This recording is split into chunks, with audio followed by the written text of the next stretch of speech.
Okay.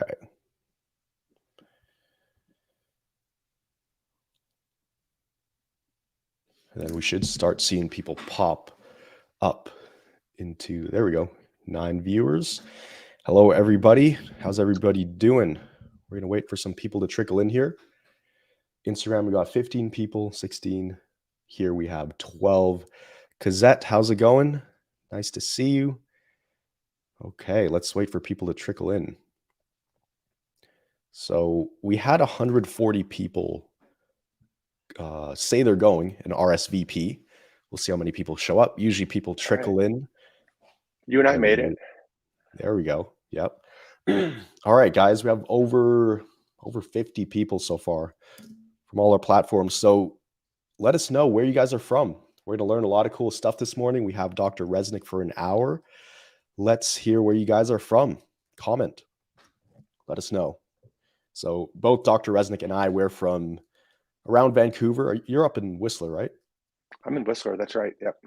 So it's probably 2 hours for me, 2.5 hours, but we're both from Vancouver. Depending on the road conditions. True, if it's snowing or not, if it's nice. Let's see who we got. It's 2 hours or 6, right? Yeah, we have Ireland. We got France in the house. We have Bienvenue. Germany, California, Australia. We have Git from Denmark, Manchester, England again, Italy. Let's see. Israel is here. We have Ohio, Napa, California, Czech Republic. Where else, guys? Where are you guys from? Let us know. Let's see how many countries are on here. Here we go. Look at this. Because that says, hey, Dr. Resnick, Chattanooga. I think that's Tennessee. Hey. I got to see you when you practiced here. Yeah. Do you remember Cosette? Oh, wait. Oh, yeah. Apparently you worked with her. Yeah. That's great. Well, welcome.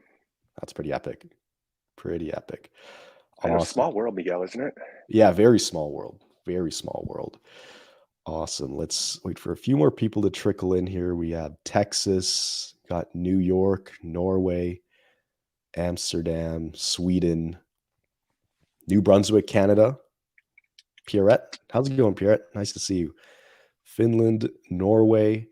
Cool. So we got a whole bunch of people from America, Australia, Europe. Awesome. Cool. So let's jump into it. First of all, Dr. Resnick, appreciate you coming on here and joining us and sharing your knowledge and experience from the medical field. And we have you for the next hour or so. So let's make the most out of it. Let's give these people some hope, show them what's possible. But before we jump into it, if anybody hasn't heard your story, I'd love for you to share a little bit about, what led you to where you are now, why you're so passionate about helping people. I think you're more than just a doctor. You're somebody who wants to save lives and do it in a different way that most doctors do. You definitely look at it from at least having talked to you, look at it from a little bit of a different perspective, a more holistic perspective. But I'll let you, take the reins here and kind of share a little bit more about your story. Okay. Well, thank you for the introduction. And what I told myself is as I was kind of thinking about how you and I would meet today is that I decided that what we should really try to do is to keep this kind of like as nutritious and as low calorie as possible, because I know, I know how some of you guys are feeling, and that when you're really, struggling and not feeling like it's hard to find that energy, it's like you don't need to sit down and just be overwhelmed with, scientific facts and stuff like that. So I'll tell you a little bit about from my story. So formal training was as a general surgeon and as an OBGYN. And I'm sure if anyone's ever seen like the Grey's Anatomies, episodes and, sort of the episodes that show this, that grueling training. So I spent 6 years of my life working like 110 hours a week. And then from there went to live in a small town and I practiced obstetrics and gynecology, where the stressors really didn't stop. I mean, it's at any hour of the day you could be called in for an emergency procedure. And we were 70 miles from the nearest, like support, big hospital.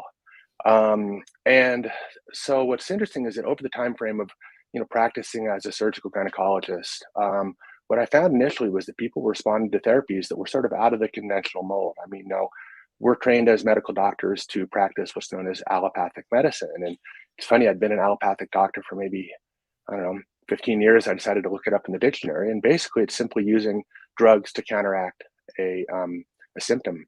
And what I found at the time is that I'd actually been, diving into looking into different questions as to what we could do to get people better, not just kind of cover up their symptoms with drugs and medications. And this is working on things like the mind body axis. I don't know, which is, Miguel, that's something that you focus so strongly on. Thinking about how nutrition drives our biology, how we might be needing to think about our musculoskeletal system, how our gut works, how our body's making neurotransmitters. And what I found is in my surgical practice is that I was actually not having to bring people to surgery, particularly for the pelvic pain scenarios, because I was able to mitigate it using some of these other things. And then in about 2012, I was doing this. I was doing a fellowship in anti-aging and metabolic medicine, and I found myself um, leaving a community, moving to Chattanooga, Tennessee, where I was starting a new practice, closing a practice, and simultaneously I was buying and building and selling a house, all of which needed to be coordinated together so I could get out of New Mexico and move to Tennessee. And I crashed. And when I mean crashed, I mean that I had zero energy. I had zero libido. I had really like wonky sleep patterns. Had a lack of focus. I'm sure that I'm kind of speaking your guys' language, right? So, and the craziest thing is that I remember. I mean, I've always been a super energetic guy. I remember driving on consecutive days in the afternoon and literally having to pull my car over onto the side of the road. I mean, like at 2 or 3 in the afternoon to take a nap. And I was like, all right, something. Wait a minute. I'm a functional medicine doctor. I've been studying this for some time. It's like, what is going on? Went in to go see my regular doctor. We did some thyroid studies. The normal thyroid results. And then I actually did some cortisol studies on myself and found that I had what people kind of commonly know as sort of like a flatline cortisol. So now I found myself in a position where now the doctor becomes his own patient because I've been to conventionally trained medical doctors. They're not quite able to figure out what's going on. I mean, I was a little limited because it's a little tricky to order laboratory testing and stuff on yourself. And so what happened is that I realized that I had basically suppressed my cortisol, and here's the important thing about this is like I would say that I lead a fully active life currently. And Miguel, you and I have talked about this a little bit. One of the important things is one of my beliefs is that everybody who has some degree of like a chronic fatigue can get better. But I also believe that once you've had chronic fatigue, it's almost as if one has a chronic condition with the potential for acute exacerbations. So I can tell you that, even in my current life, I still I need to make little I need to be aware of the fact that I could easily find myself in a place where I was, it's driving the mule train too hard, working too hard, spending too many hours, not giving myself that time, not giving my nervous system an opportunity to recollect and heal itself. Now that was actually exacerbated, and I don't think my Tennessee patients knew about this, although we didn't hide anything. About 6 years ago, I was in a really bad car wreck and had a really bad closed head injury and a pretty bad concussion. And after I'd spent all those years kind of healing myself up, here I am with just another life event that kind of put me back into a place of really having to be challenged. And again, I just want to bring home the point that that I think everyone on this call, and I'm including myself in this as well, can really heal. And I think you've all taken the first step. I mean, here we are together meeting, trying to learn. How can we support each other?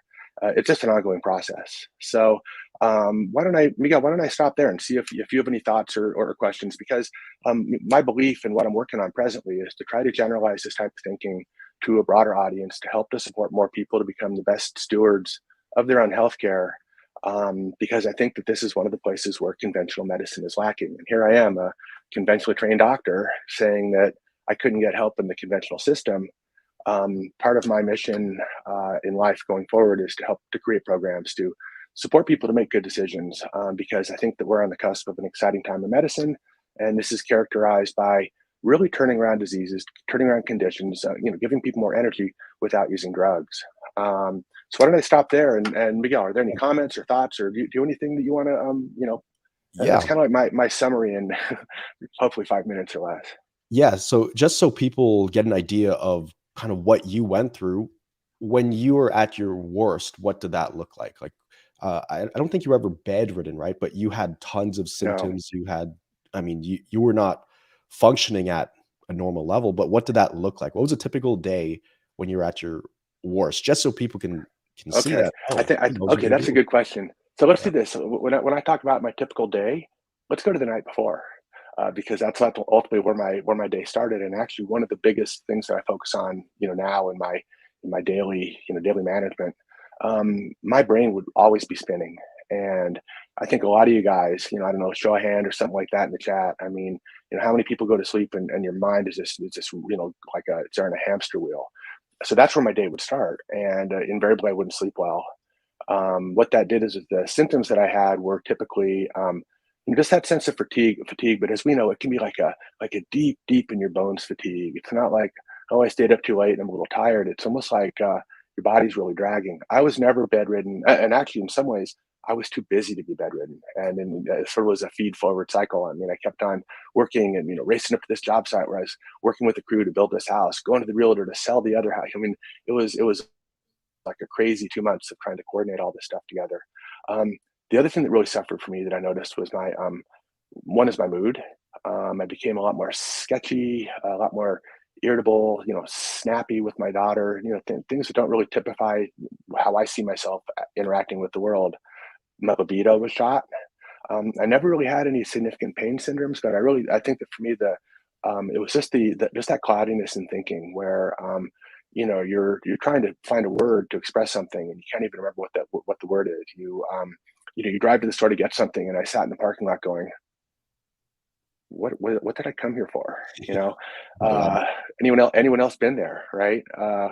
So yeah, those were some of my most significant symptoms. Um, I think what was most notable in my day to day life was probably just the thinking, just those periods of fatigue, like we talked about, and then like a libido that just kind of disappeared. And I'd always, consider myself a very sexually interested person, and it's just like it disappeared.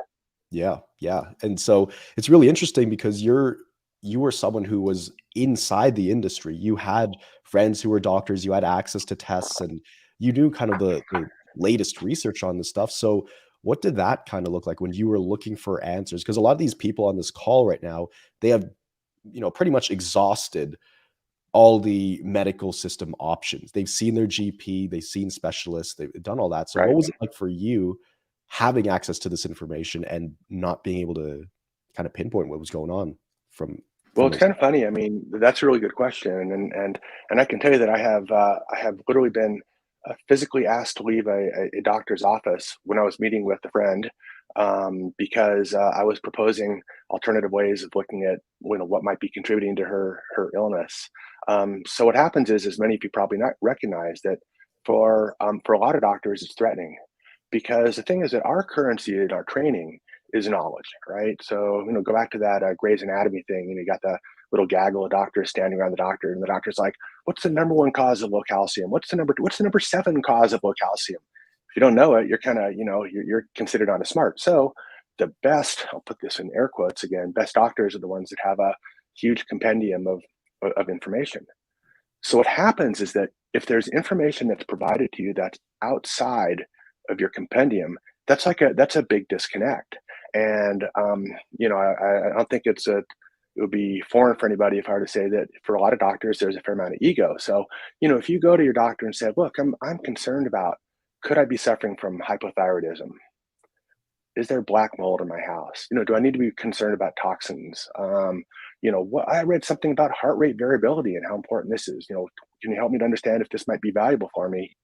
If they don't know it, it instantly puts them into the position of saying, "I'm less than." I missed a course. I'm not able to answer this question. And what happens is, my belief is that people kind of lapse into a state of defensiveness, and I think that might be something that, again, let us know in the comments here. I can't see them, so Miguel will have to pass these on to me. But I think it's you get stonewalled, right? You go to your doctor and it's like, there's no we don't need to be thinking about your gut. Mhm. Well, isn't that interesting? It's like 90% of our serotonin, which is our number one, everything's great in this world, neurotransmitters made in our gut. There's a lot of evidence that shows that GABA, which is our number one calming neurotransmitter, is made in our gut and transferred up to the brain through the vagus nerve. And you come to your doctor and say, "Can I talk to you about these things?" And the doctor's like, "That's bunk. There's nothing. There's no truth about that." And I know that's a very frustrating thing. So, so I was not immune to that. And, even in my current context, what happens is when I sit and, I mean, actually, one of my favorite things to do is when I have medical doctors that come in as my patients, because they look at me after a visit and they're like, "Did I sleep through 2 years of medical school? What happened? Like, where did you learn this information?"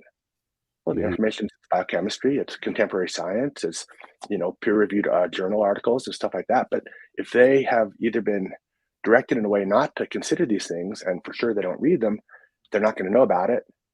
They don't know about it. It falls out of that compendium of what constitutes a good doctor who's supposed to know everything. And then mhm. our poor, fragile little egos just, recede into, whatever the responses are.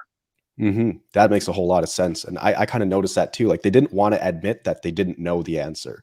So they'd find Right, some answer or something close to some sort of answer, "Okay, let's just treat the symptoms, I can give you this and this and this," but they never wanted to admit they didn't know what was going on. right. That's what I found until I found the doctor who Yeah, helped me, luckily. right. And they're out there, again, the bottom line for this discussion, as we talked about yesterday, was, one, like I said, hopefully nutritious with low calorie. You guys aren't going to have to think really hard about this, to be kind of entertaining and, hopefully give you some insights. But also to give a sense of, hope. I mean, there are doctors out there who will listen to you. There are more and more of us. And, I'm actually, as we talked about, Miguel, it's like, I'm developing programs to help to educate people like all of you to become best stewards of your own healthcare, because I'm of the belief that if people go into their doctor's offices and say, "Right, I understand that, doc, you don't think that it's important to measure anything other than, say, TSH for my thyroid, but I've got a stack of papers here that show why these other tests are going to be valuable." Well, if 5 people come into a doctor's office over the course of a month and show him or her these papers, I mean, doctors want to help people. They want to help you to feel better. The thing is that just they're hamstrung. They don't have the tools to be Mhm, able to answer all the questions, and then you get that lapse back into the sort of the defensive, like, "I don't know about that. That's baloney." Well, mhm. I mean, some of it is baloney, but a lot of it's not. Yeah, and I'm really curious, guys, comment down below, have you been to a doctor and they like all your tests came back perfectly normal? Or, the doctor said you were perfectly normal, even though or you knew something was off. I remember being wheelchaired into a lot of emergency rooms or even GP. This one time actually, my mom's friend or somebody had to come over to the house when I was bedridden, pick me up over his shoulders, and brought me into the office like that. It was a neurologist office. He put me on his Mhm. shoulders, carried me up the stairs, plopped me on the table, and next thing you know, the guy's, like, shining lights in my eyes, like, telling me to squeeze his fingers, and meanwhile, I have very little energy to even sit up. Now I'm doing this whole physical thing, and he's like, "Yeah, no, you're perfectly normal," and I get carried back out at 21 years old. So it was Right. didn't make didn't make any sense. I'm like, clearly something's wrong here, but I think it's an experience a lot of people have. But that kind of transitions into this next part of this call here is once you realize that, okay, it doesn't seem like they're going to find out what's going on. I'm guessing you decided to take matters into your own hands, right? And do your Right. own research and put together your own kind of approach. So what did that look like? And how do you even know where to start for yourself? That's actually an excellent question, and I think the way that I'd like to answer that, Miguel, is to first say that it's it's very infrequent that there is just one thing Yeah. going on, right? I'm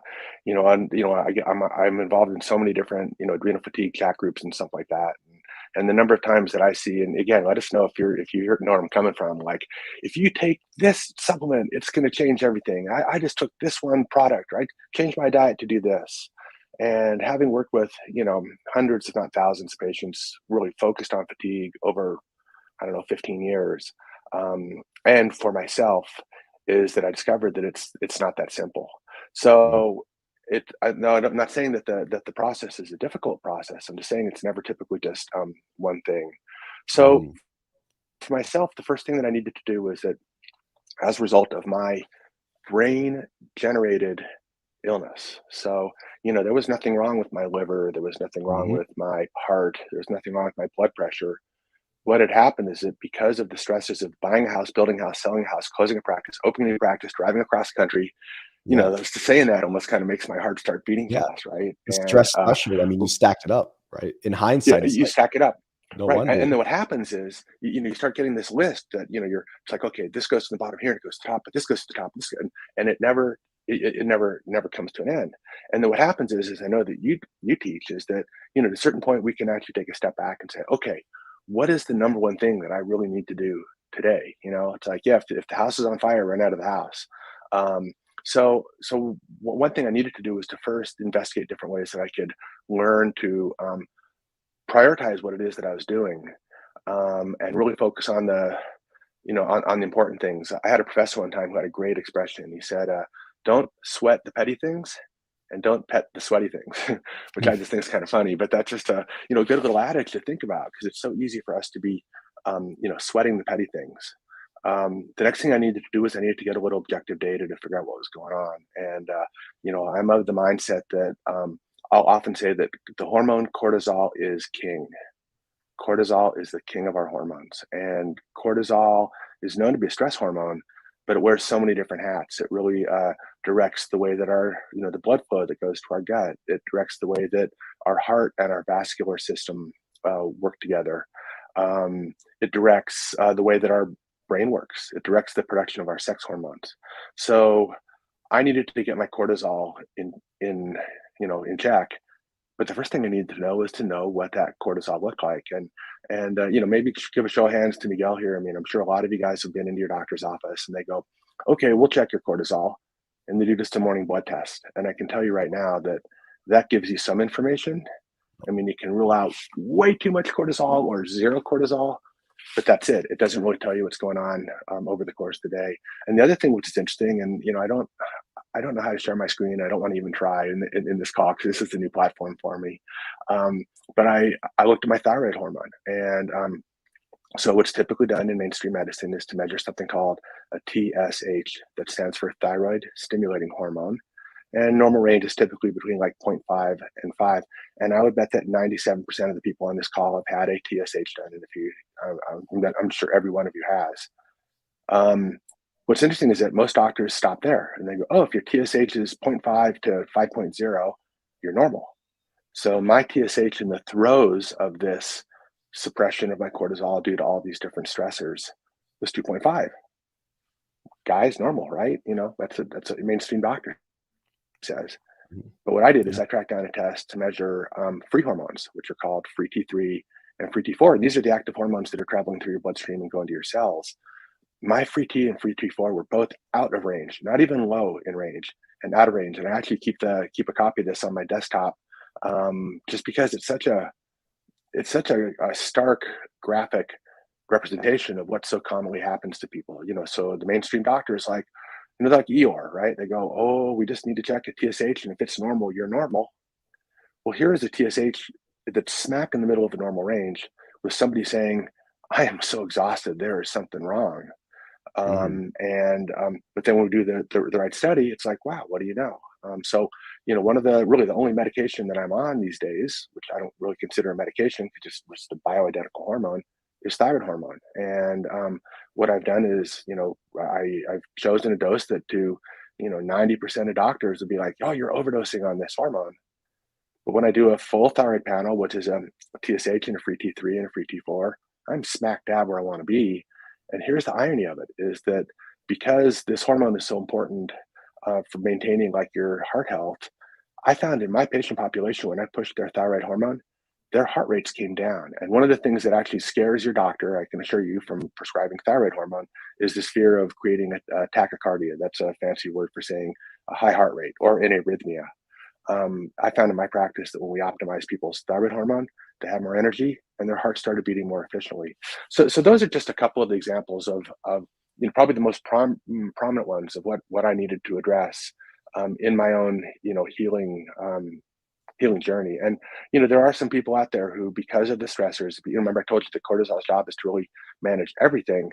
One of its primary jobs is to actually oversee how it is that our immune system works.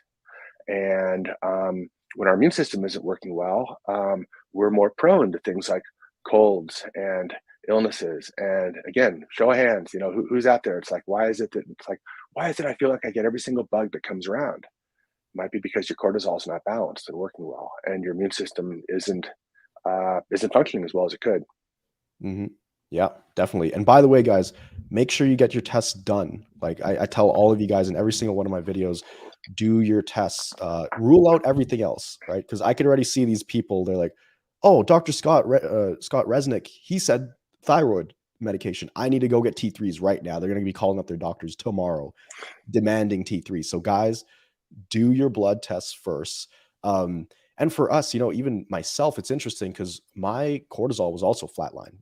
Hmm. According to the charts, I had like stage 3 adrenal fatigue, but we Hmm. tried the adrenal approach and I got way, way worse because Hmm. that wasn't that was a big cause, but that wasn't the root cause. The root cause was the stress, all the pressure I was putting on myself, all like Hmm.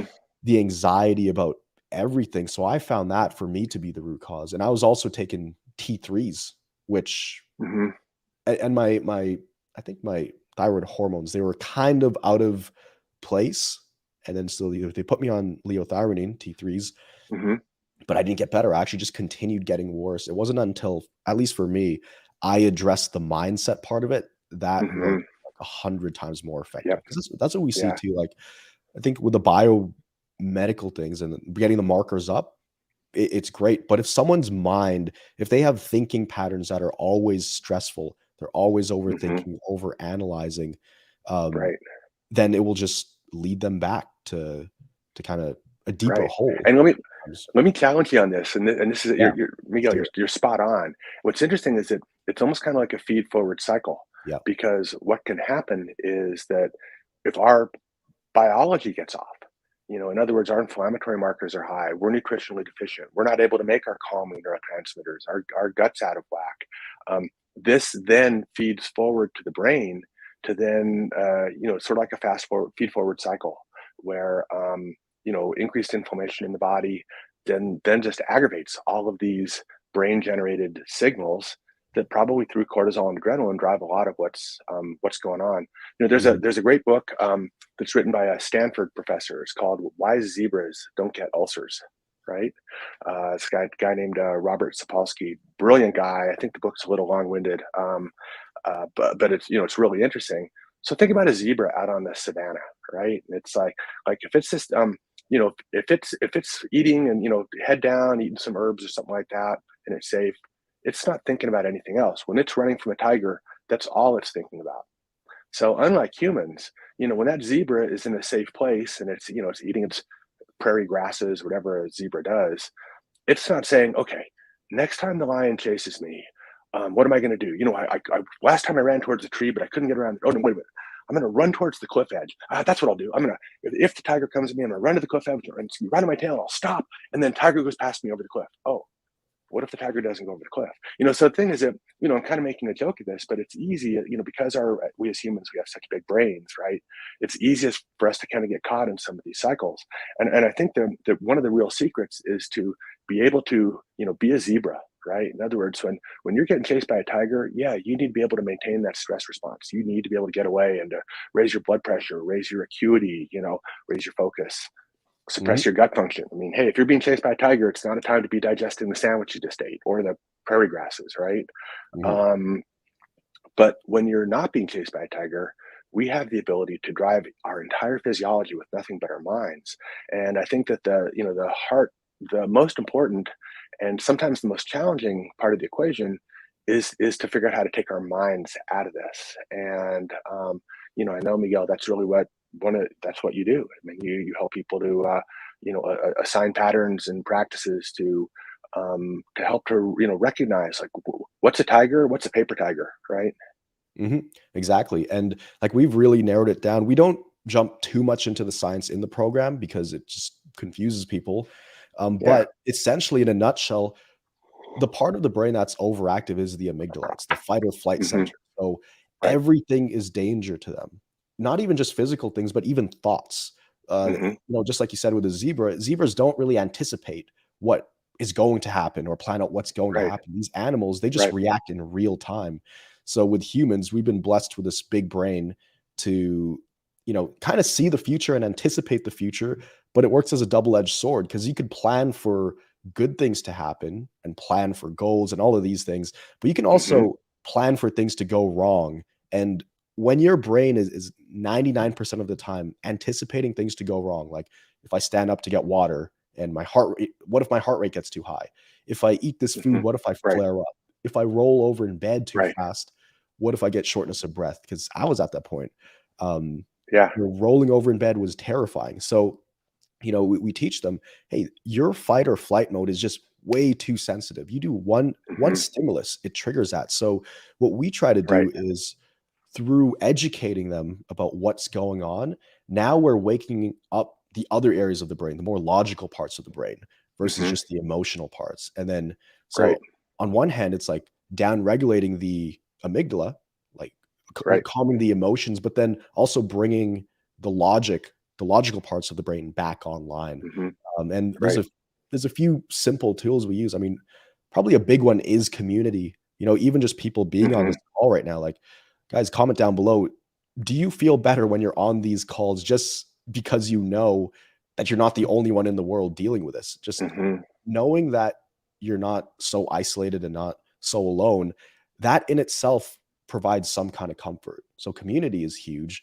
And then there's education of like understanding exactly what's going on. So it's no longer a mystery and you're not dealing with some, you know, uh, impossible. It's almost like a video game boss, but this thing is impossible to beat. You just can't win. You don't even know what you're fighting. Hmm. So when they know Hmm. what they're up against, that's also huge. And then also knowing what to do when the symptoms do come up. Because as you've probably Hmm. seen in your practice, you know, when people have these flare ups and when things aren't going the way they want, you can get in your own head and you can go on a Hmm. downward spiral very quickly and Hmm. start thinking, oh, Yeah. shoot, I'm relapsing, Right. going backwards, all that Right. hard work Right. Right. out the window, Right.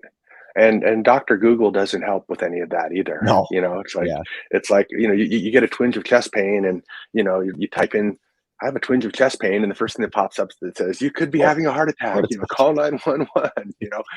Of course that's I guess there's always that possibility, but the greater likelihood is there's something else which is going on. Yeah. Yeah. So you're right.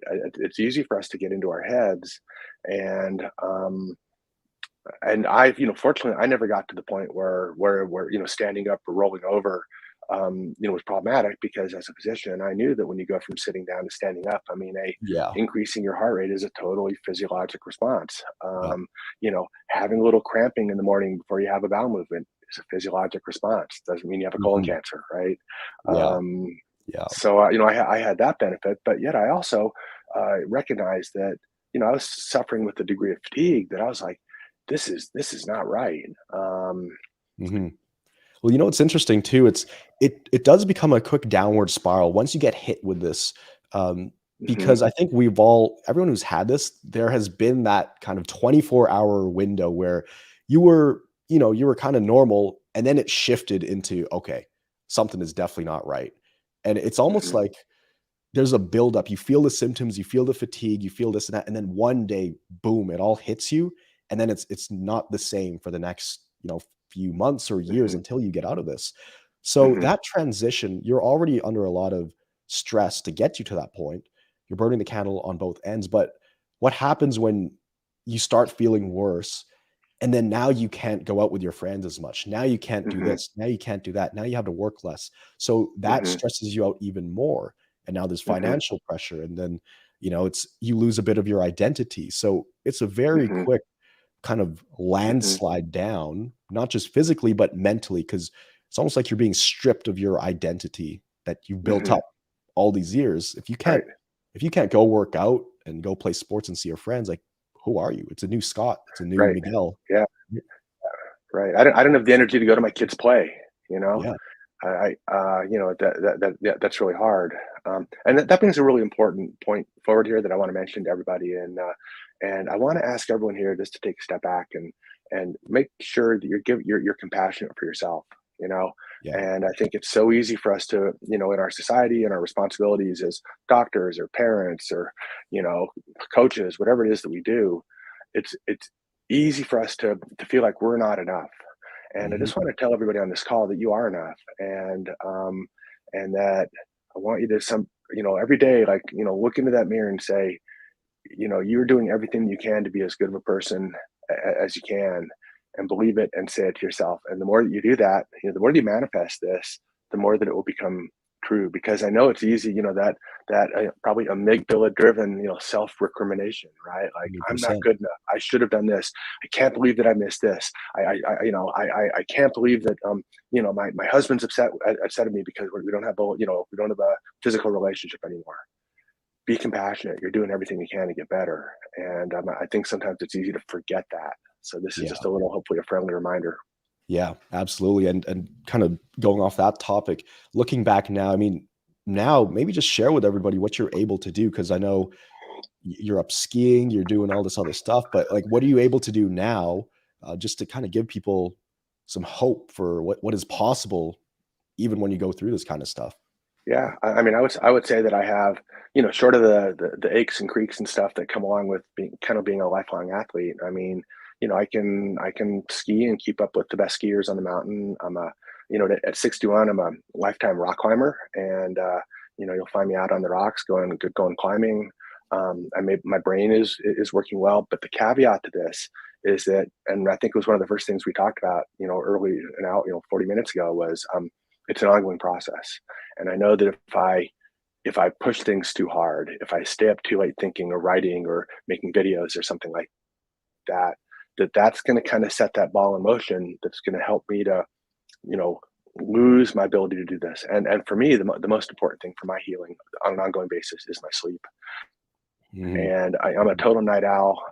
I've been told by people who know me well that I'm addicted to thinking. That might be true. um, and it's easy for me to be like, oh my gosh, I just discovered this new, chemical pathway that has to do with this or that, and to sit up and dive into on my computer at 11 o'clock at night. Well, at 1 o'clock or 1:30 in the morning, I can't fall asleep. Um, so I would say that I'm in terms of my athleticism and ability to communicate. I can do everything as well as I ever have. But I can tell you Mhm. that if had I spent the last 2 nights up studying hard, working out during the day, that I would not be as clear as I am right now. I'd be struggling Yeah. to find some words. I might be faking it. Who knows? It's so thing is that the bottom line is, for me, it's kind of like an active practice. So I do believe that chronic fatigue is kind of like an acute condition, a chronic condition with acute exacerbations. And as you get better, the important thing to recognize is, like, what are the triggers that kind of set you into some of these acute exacerbations. I just shared a personal one with you guys. It's like, I love learning. I love, like, sitting up in front of the computer. The fact that I can have access to a billion different scientific papers published all over the world, translated for me, that I can learn from. That's what I like spending my time doing, in Mhm. addition to climbing and skiing and running in the forest and all that other stuff. Yeah. But I also recognize that if I do that, it's too much for me, and I need to almost plan out in the future. And I can tell you that yesterday my activities, Miguel, were considered, knowing that I was going to have be spending an hour or two on the phone with you, on this call today. Um, so I think it takes a little bit of awareness to to Yeah. figure out what those triggers are, and then think about it. I mean, who do you guys have in your life that every time you get around, you feel that amygdala kicking into action? It might be a boss. It might even be like a longtime best friend. But every time you see her, it's like, oh my god, I got to listen to her complain about her teenage kids or something like that. So it's important to begin to tap into understanding, like, what are the situations, what are the circumstances that drive this. But I can tell you, let's see, that this crash I told you about was in 2014. When I was in the throes of it, I couldn't imagine doing that. And I've had actually some crashes since then where I don't go climbing with people, because I'm like, I haven't slept for a day or two as well as I'd like to. I don't want to subject my lack of sleep to their potential safety as a rock climbing partner. So for me, it's a day by day active practice that includes sleep, that includes exercise. And yeah, like, for some people, the exercise might just be getting up out of bed and walking around the house. And if you can't get outside, let me just take an aside here. Get outside, get into the sunshine, let that sunshine get into your pineal gland and help to set some of these daily rhythms. I think this concept of like grounding, like taking off your shoes and standing on the earth is, I think, valuable. I wouldn't want to do it here in Whistler right now. There's a bunch of snow on the ground, so it would be a little uncomfortable.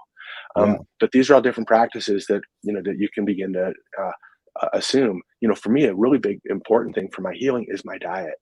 And and I know it's easy to spin your heads around. There's paleo and there's low carb and there's high carb and there's the South Beach diet and God knows what.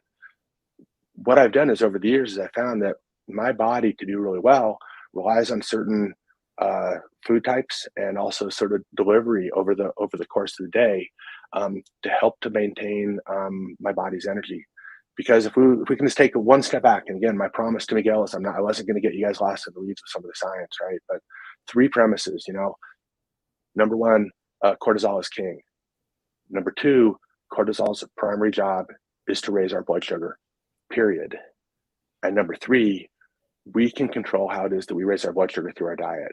So I think, for me, that's, it comes down to primarily sleep, as we said, not letting myself get into my head and fret about things. And if I'm in a situation where I find that something is causing me to be spending more time with kind of that hamster wheel turning in my head, I might need to physically extract myself from a situation, a relationship, an environment, a job, a whatever, that allows me to,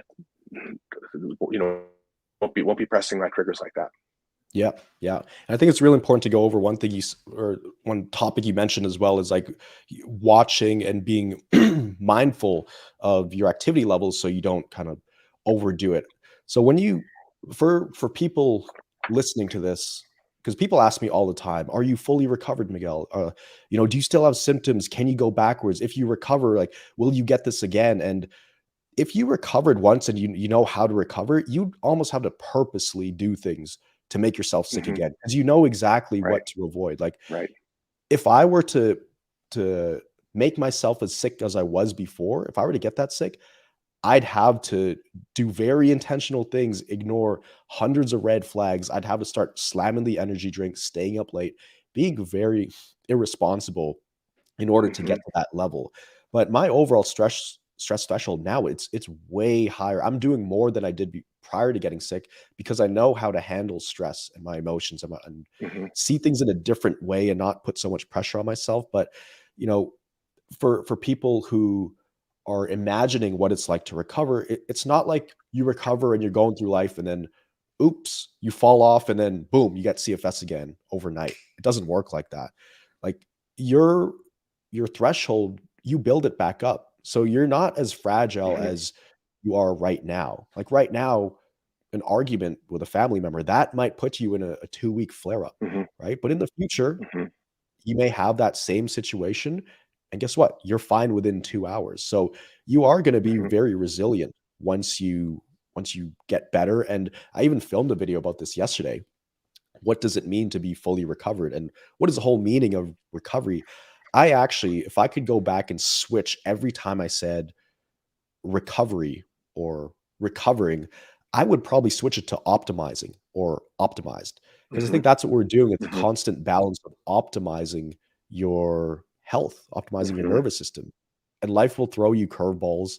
You're going to have times where you stay up late or you eat unhealthy food where, yeah, it might give you some brain fog and Sure. make you feel a bit crappy. Like if you eat a whole, I don't know, a few slices of pizza, let's say you're traveling to New York, you eat a whole bunch of pizza. Yeah, your heart is going to be pounding for the next Hmm. 3 hours. Right? You're going to feel a bit Hmm. dizzy, but you know, you have to be aware of, like you said, what your triggers are. And I wouldn't even say triggers. It's like, what are the things that have been shown in the past to add stress to your life? What are the patterns that are repeating themselves? And you and I both know this. We both like to get very deep into what we're doing. For you, it's the research. Hmm. For me, it's creating content, growing CFS recovery. And those old patterns, what got us sick initially, they can start to show up again. They can start to Hmm. show up. But as long as we recognize that and don't let that train run too far and don't Hmm. let, what do you call it? We don't let it spiral out of control. We are in the driver's seat now. We're not letting certain patterns or behaviors drive, drive the bus right now. We are in control. If we want to Hmm. say, okay, I got to cut off the studying. It's 1:30 a.m. You're able to do that. Whereas before it's like, no, let me just keep going. Let me keep going. Hmm. So it's a double-edged sword. You know, Hmm. the things that we've found that the things that made people so successful in life prior to getting sick and the things that they identified them and made them who they were, what made them unique are actually the same things that led to them burning out this hard, Hmm. sick. So Hmm. once they get better again, they can still have those same traits, but they have to learn how to Hmm. control them and kind of Yeah. turn the knob down on them, but still Yeah. enjoy life. So Miguel, there's one word that comes to my mind as you're saying that, and you're so right. And that word is modify, Yeah. right? Yeah. Like, what are the modifications that we can make that aren't you're not stopping something necessarily, you're modifying them. So for me, Yeah. I'm well aware at night, when it's 10 or 10:30. Yeah. I know that there's a lot of data out there that shows that, when you're being exposed to the computer screens, the 30 frame per second refresh rates of videos and stuff like that. That's all stimulatory to our nervous system. So one of my modifications is that I can't be on the computer working after 10 o'clock at night now. So what happens is you start to make these little compensations. It's like, okay, that doesn't mean I'm ready to stop learning at 10 o'clock Yeah. at night. It just means that I can't be learning sitting in front of a computer screen, diving into the rabbit hole of Chat GPT and PubMed, right? Or making videos. I'm like you. It's like I love making little videos, and unlike you, I'm still doing a lot of the editing. Um, that's enjoyable to me. But I can't be sitting in front of my video editing software at 11 o'clock at night. Hmm. So my modification is to say, alrighty, the computer goes off at say 10. All right. Oh, there's books I can read. I don't know if you guys can see, I've got some guitars in the background here. Sometimes I'll do just a simple meditation, and I don't mean like put on my white robes and om and stuff like that. Just take a moment to sit back and let say, hey, it's a to be able to have a brain that has no thoughts in it is a gift. To think thinking about nothing is such a rare thing that happens to us, Hmm. that just to kind of sit back and say, I'm safe, it's peaceful, I'm well fed, I have friends, I've got community. It's amazing how much that will do to help to guide all other aspects of your healing. Hmm. Absolutely. And as we, wrap up here with the last 10 minutes on this call, I'd like you to share some, transformations you've seen and you've kind of facilitated for some people. Like, what are some of the craziest stories you've seen of people very debilitated and, now they've gotten their lives back? I think you told me one, we talked about it in our video before. This girl came in with bags and bags of supplements or something, and then Yeah. Oh yeah. didn't actually need Good that much. memory. Yeah. Oh, right. So, and then I mean, is opening up a potential. Maybe it's another discussion that you and I schedule sometime Yeah. in the future. But what this woman had done is she'd been suffering with fatigue. It was like some weight gain and foggy thinking. It wasn't. Certainly didn't have. She wasn't bedridden. It wasn't CFS. But what she'd done is in pursuit of trying to figure out, you know, what to do. She had seen every chiropractor, naturopathic doctor, medical doctor. She was taking supplements that her hairdresser had recommended, that her best friend told her that she had to be on. And there's actually another aside that I want to talk about along these lines. And she came in with literally like a bag full of supplements. And I kid you not, like just imagine like a medium sized shopping bag with like 30, 40 pill containers. And she was taking these things because, oh, my hairdresser said take this, my chiropractor said take this. There was no rhyme or reason to it. The other thing is that these are all products that aren't regulated by the typical entities that oversee the quality and purity and lack of adulterants and stuff like that that's found in conventional medications. And she was really feeling bad. And I said, I'll tell you what, let's just do this. Instead of adding something, doing more testing, putting on a different medication, take a subtractive approach. And I said, here's what I want you to do. I want you to take none of these supplements for the next month. So what happened? She saved $800, right? And That's I think nice. all of us Yeah. would appreciate that. Yeah. She came in and she said, I feel so much better. And so that was just that was just one example of like, so and what was really driving this is she, her amygdala was like, there's something I don't know. There's a supplement that I'm not aware of. There's Yep. a piece of advice that I need to get. Exactly. There's something else that I got to do. Da, da, da, da, da, da, da, just like Magic kind of kept fix, on going. external fix. Yeah. Right. And the other little story that I wanted to share with you guys was this is a corollary to this study, because I had another patient who had been on a similar journey of taking a lot of different supplements, and a lot of these were proprietary, and proprietary means that you don't know what's in it. It's secret sauce. So the companies don't have to tell you what's in the product. Um, she wound up getting toxic on vitamin B6. And there's good data to support that when people take too much vitamin B6, they can actually get pretty significant neuropathies. And a neuropathy is a damage to your nerves. And she had developed symmetric numbness in her feet that was making it actually hard for her to walk. And then, I mean, those are just just a couple of stories. I mean, as a physician, I've seen so many people that have really benefited with just taking a moment to kind of think out of the box. What is thinking out of the box? It's maybe doing less as opposed to doing more. Thinking out of the box is saying that, maybe there's not a medication I need to be taking, something more, but something, I need to be, taking out of my diet. Maybe I need to be eating less sugar. Maybe it's less gluten. So I think that one of the things which is powerful is sometimes doing less as opposed to doing more. But I've seen so many people turn around their lives when we begin to ask different questions, and I think that's we're trained as doctors to ask the question, what is your diagnosis? Because once you Mhm. assign a diagnosis, then there's a class of medication that is used to counteract that diagnosis. Remember, this is allopathic medicine, right? It's using a drug to combat a symptom. But what I've retrained my brain to think about, and really what I spend all my time writing and making videos and trying to share with the world, is that when we deconstruct, um, we move away from saying, what is the diagnosis? Because that diagnosis says there's a drug we can use to, treat that diagnosis. That's how we're trained as doctors. To say, let's take a look at this individual's, genetic history, their behaviors, their diet, the health of, like their gut, the way that they manage energy. When we start to deconstruct some of the complexities of the human body, things start getting better. Hang on a sec. I just got a sign here that says my computer is Oh, the losing energy. battery? I forgot to plug it in. Hang No worries, on a no second. I worries. think I got this fixed. No, Yeah, it might no disappear. worries. Yeah, no All right, worries. fixed. All Yeah. right. So yeah, so I don't, I can't really, excuse me, Miguel.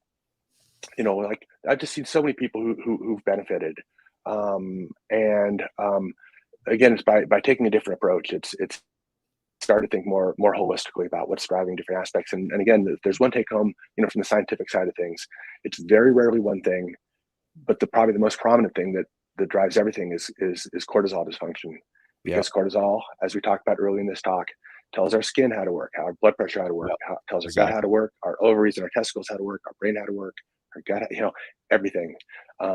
So And I think cortisol is that's stress. Stress yeah, equals cortisol. cortisol. So getting the Cortisol stress under is control stress. is And here's one more important aside is that, let's see how we're doing on time. Okay, we got a couple minutes good. here. Yep. They talk about different stages of adrenal fatigue, and I don't like that term because the adrenal glands really don't fatigue. But that said, what happens is, what typically happens is, as people get into early stages, their cortisol and their DHEA go up. Okay, and then as we kind of get into what would be like a stage two, cortisol stays high and the DHEA goes down. These are just different adrenal hormones. What happens is in stage three, when our cortisol is low, remember cortisol's primary job is to raise our blood sugar, right?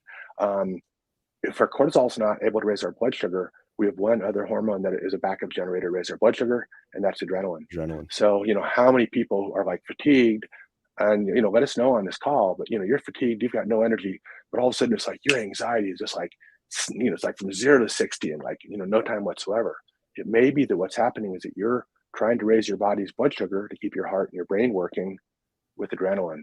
And I see it all the time. Where does it happen? It happens in that more advanced kind of, stage three adrenal fatigue, even though I don't like the term adrenal fatigue. Does that Yeah. make sense? Yeah. Yeah, totally. And,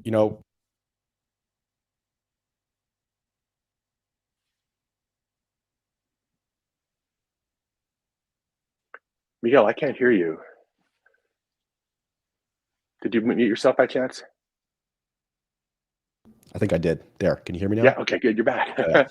Yeah. So we missed your last Sense. internal, what is it? A sign that you may be running off adrenaline is the internal vibrations. If you're kind of like shaking, tremoring, things like that, Mhm, very, very common with people who have this. You're probably running off adrenaline, and it's really interesting, mhm, because I mean, we actually don't even touch on nutrition in our program or medications or mhm, supplements. Um, we just work on the brain retraining side of things, and there's this. I'll kind of wrap it up here with this one case study. Nikki, shout out to Nikki. You guys might have seen her story on my channel, but she had long COVID. I think it was like 2 or 3 years ago, and then she had Crohn's before that. But after long COVID, she got hit with 14 diagnoses, like extreme mast cell activation, extreme sensitivity to mhm, food, to the point where even salt and water mhm. would really mess her up. She'd have anaphylaxis like symptoms, but we worked on the amygdala side of things, the nervous system, and then she went from not even being able to kind of sit up out of bed and stuff to now she's starting to run. She can eat whatever food she wants. So that was pretty Yay! amazing. Congratulations. And her Crohn's went into deep remission, and even the doctors were like, how the hell did this happen?" So it's Mhm, just really cool to see how powerful the body is at repairing itself once focus on the right things, and when you get the stress under control. And I think what drives stress is the amygdala. Once you get that under control, you can see damn near miracles. I'm not saying it's easy, but mhm, if you find those right things, you could see a lot of amazing change. So it's totally possible to mhm. recover. You've seen it with hundreds of people, Dr. Resnick. I've Sure. seen it with a bunch of people we've worked with. So for you guys on this call right now, don't lose hope. Keep coming to calls like this. It is totally possible. This is just a bump in the road in your journey through life, right? It's not the last chapter, even though it may feel like that. No, there's a whole life beyond this. So this is a time I would reframe the way you experience this. Look at it as, look at this as a time of learning. You're spending a lot of time with yourself, with your own thoughts. You're seeing what you're really made of. You're having to dig deep Mhm, and find, you know, and find that place within you to keep on going. And I guarantee you, when you come out of this, you're going to be stronger than you ever thought possible, mentally, mhm, spiritually, and nothing will be able to break you, because this is kind of like the gauntlet you have to go through to become the 2.0 version of yourself. So mhm. just Yeah, I wanted to like that, really, Miguel. Reframe, right? It's like this yeah, is I didn't choose to be fatigued. I didn't choose to, be struggling as I am. I didn't choose to be in pain. But exactly. this is one part of my life, and what I learned from this is going to make me stronger. It's going to make me a better person. Yep. And I think that when we first started this talk, we said, okay, the number one thing is to keep it nutritious, keep it simple, and inspire hope. And I think that's one of the most important things. Be compassionate for yourself. Yep. Have faith this is going to get better, and know that Yep. it's just going to make you a better person. Yep. Awesome. So we got to hop off. We're going to go into another call. So anybody in Recovery Academy or Jumpstart, we're going to do another hour. But for you guys from Facebook, YouTube, any other platform, hope you guys got a lot of value out of this. We'll definitely be posting this replay, and you'll be able to see the replay of this next call we do, this private call. So hope you guys got some value out of this, and we will see you next time. Thanks so much, Dr. Resnick, for coming into our All community. right, you guys be well. Hang in there. It's going to get better. And thanks for spending some time with us. Yep. Awesome. Okay. Take it easy, guys.